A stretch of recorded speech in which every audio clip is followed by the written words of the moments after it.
Hey folks! So today I want to talk about the word queer, and if you are someone who does not like the word queer, this probably isn't going to be a video you agree with, because I'm going to be talking a little bit about why I choose to use it. And I think the word queer has two uses. It's used both as a self-identifier, as in I am queer, that is my identity, and it's used as a word to describe a community, the queer community. And I personally use the word queer in both of those ways. And there's been some controversy around the word queer.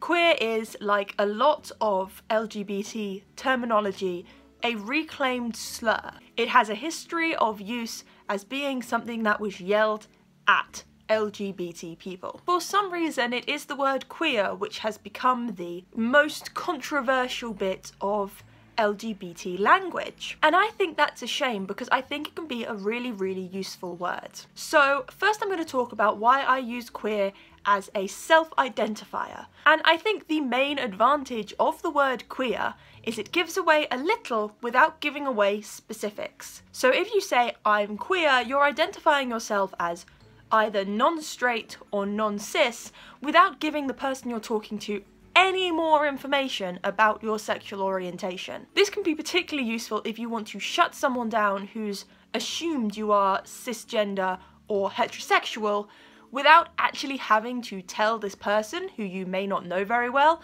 that much about your sexual or gender identity. You can't really say I'm LGBT. For one thing, it's more of a community word and isn't used as a self-identifier, and for another, one person cannot be lesbian, gay, bi, and trans all at the same time. I also think the use of queer as a self-identifier can't be undervalued for people who have confusing or complex identities. I personally am a good example of this. I am asexual and biromantic, and these two words are words that some people might not have come into contact with before. And it can become incredibly frustrating, because if I only say asexual, people might assume I'm also aromantic. If I only say bi, they might think I'm bisexual as opposed to biromantic.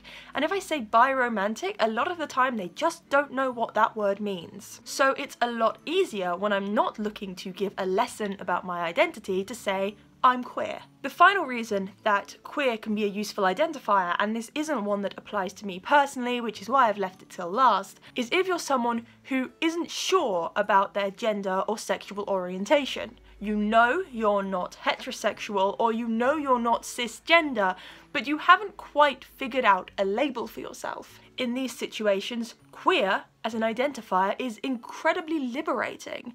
It allows you to just not put a firm label on it. And I don't mean that in such a way that queer is like a transitionary label before you work out what your actual label is.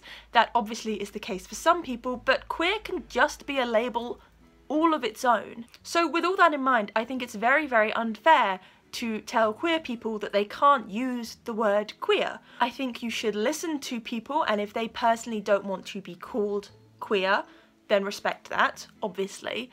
But I think you can't tell other people not to call themselves queer. And so, with all that in mind, I would like to move on to the other use of queer, which is as a collective term for the LGBTQIAP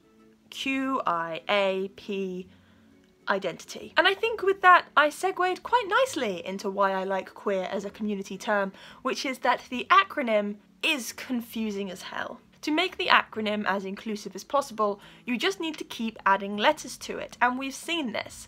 No one is quite sure at this point what the perfect LGBT acronym is. Is it LGBT plus, and you just assume the rest are on the end there?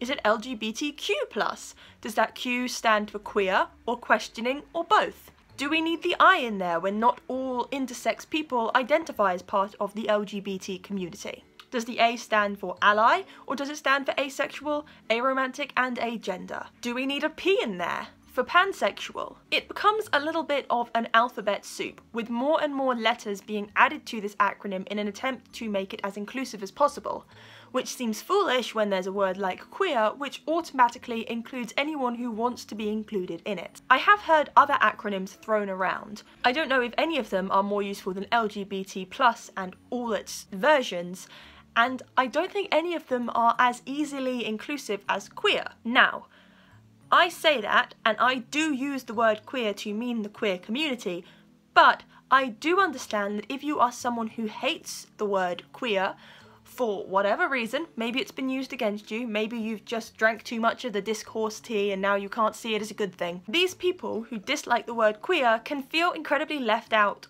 of the community if the community is being called the queer community. And I do get that, and I think that is a problem. Maybe we need another word to just come out of the blue, a word that isn't an acronym and means not straight and not cis, that is all-encompassing and easy to remember and perfect in every way. But a word like that is hard to come by and isn't going to gain traction very fast.